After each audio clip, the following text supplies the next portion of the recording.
Thank you very much. I'm glad you're out this morning, but I'm just wondering, how many will be in Ames tomorrow? Yes. Hey, that looks good. Maybe we can get a few more of you to come too as well. But of course, I think most people know why candidates are in Iowa this week and what's going on tomorrow. But it's delightful to be here and attending the fair. And also, I'm sort of enjoying the weather as well, having come from Texas here just recently. But it is great to be here. But of course, the real thing that motivates me is the issues that I think have been messed up in our country, and that we have to change our way, we have to change our direction. The American people are pretty tired of what they're getting. They know there's a serious problem. There's a lot of anger going on and frustration, a lot of unemployment, and somebody has to come up with some answers.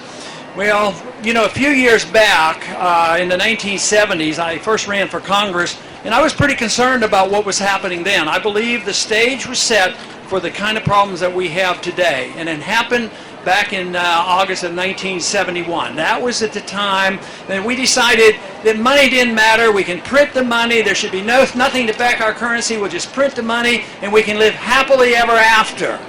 That means that we believe as a people that if we could just counterfeit our own money, we could live and not have to work anymore. What did we end up with? A huge amount of debt. We owe $3 trillion to foreigners. Our good jobs have gone overseas, and now we're deeply in debt, and there's a debt burden, and they're very, very frustrated in Washington, which makes it very frustrating for the people across the country. A lot of people have become dependent on the government, and we're doing way too much. So my simplest explanation of our solution is we have to drastically shrink the size of our federal government.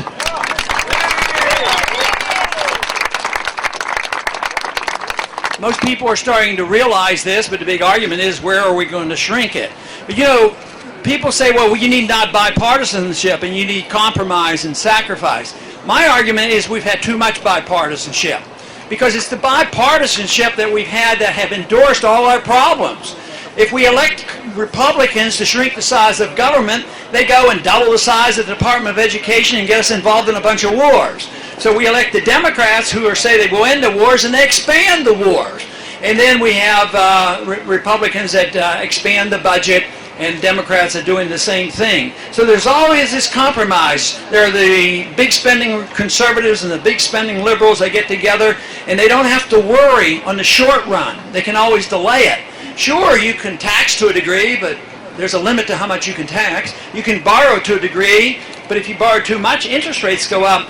But there's a magic answer to this. It's called Keynesian economics. It's called fiat money. Oh, the miracle pill is that you just print the money when you need it. And that's what 1971 was all about. No restraints on the monetary authority.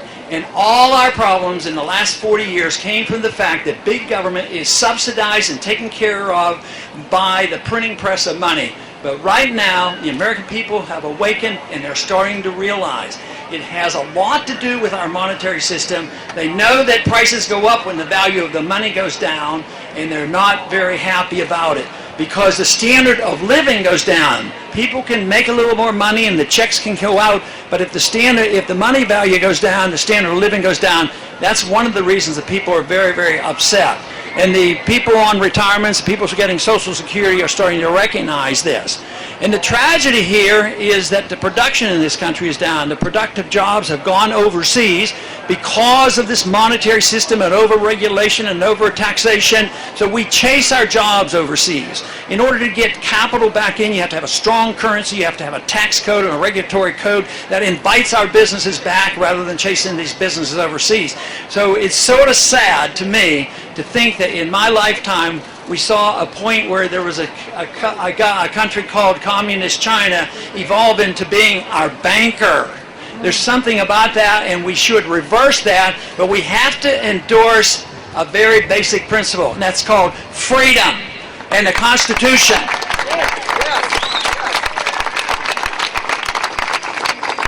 But since it was bipartisanship that got together and spent all the money, how do you get out of this mess? How do you get people to agree to cut spending? And that's where the difficulty is, and there's no agreement in Washington. So what I have done is I've tried to propose a way to try to get the two sides to come together. But I think the area that we could most easily cut is what we spend overseas. We spend way too much overseas. We have an American empire overseas. We spend trillions of dollars. We're obligated to spend trillions of dollars taking care of the seriously wounded and injured individuals coming back home, which we're obligated to do. And we pass out all this foreign aid, and it's all supposed to be for national security. All this militarism doesn't help us. It doesn't make us secure. People won't vote against it because if you vote against a military budget, not realizing all you're doing is giving subsidies to the military-industrial complex, they claim and they accuse you of being un-American and not caring about the military. I'll tell you what, that's the way I've been voting, and I'm very proud of one thing. During this campaign and the last campaign, our campaign always raised the most money from the military people, more than all the other candidates put together.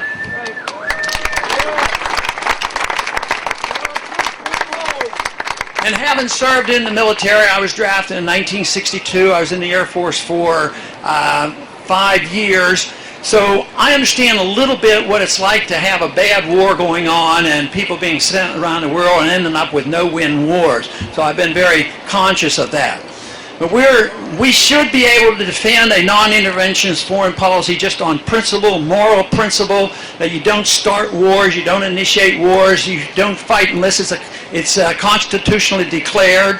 So it's a very simple answer as far as I'm concerned about how to start off by saving a lot of money, and that is have non-intervention, stay out of the business of these other countries, mind our own business, and bring all our troops home.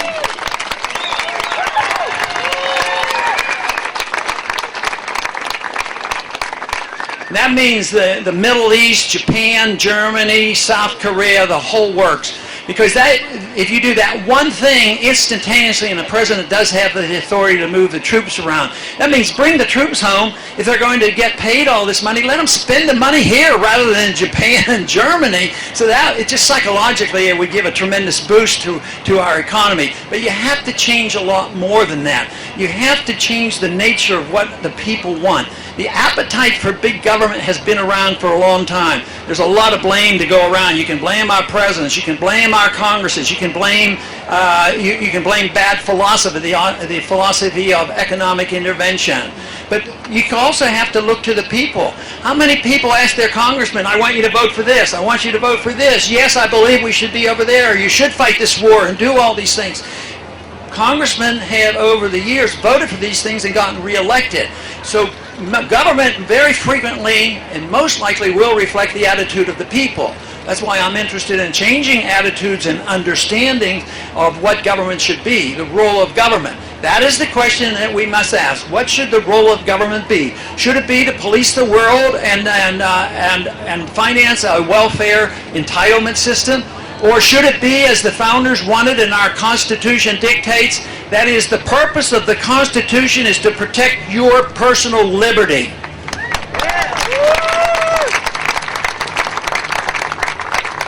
And if you understand where liberty comes from, and it comes to us in a natural way, you should have a right to your life, right to your liberty, and you ought to have the right to keep your own money. And that would solve a lot of our problems. But the other goal in my effort to spread the message of liberty is that to have an understanding of liberty, we have to get this splitting up of what freedom is all about into two bunches. One bunch says, well, liberty means that you can run your life as you please, which sounds like a good idea to me. And the other one says, no, we want to run your life, but we want to allow you to spend your money as you please. What would be so bad about a country that said you have a right to your life and run your life as you please and allow you to spend your money as you please as well?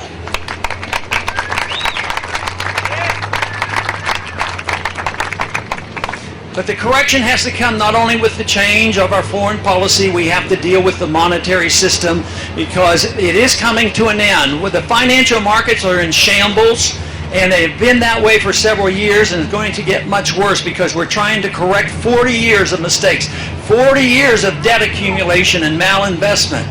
And the one thing that is a little more difficult to understand, but it's a very important economic issue, if you have a pile of debt in order to get growth again, if you're spending all your money on paying the interest, it won't work. You don't bail out bad debt. That's why the bailouts were so bad, and it was a tragedy that the debt of the people who made all the money got bailed out. They got your money, and you got the bad economy.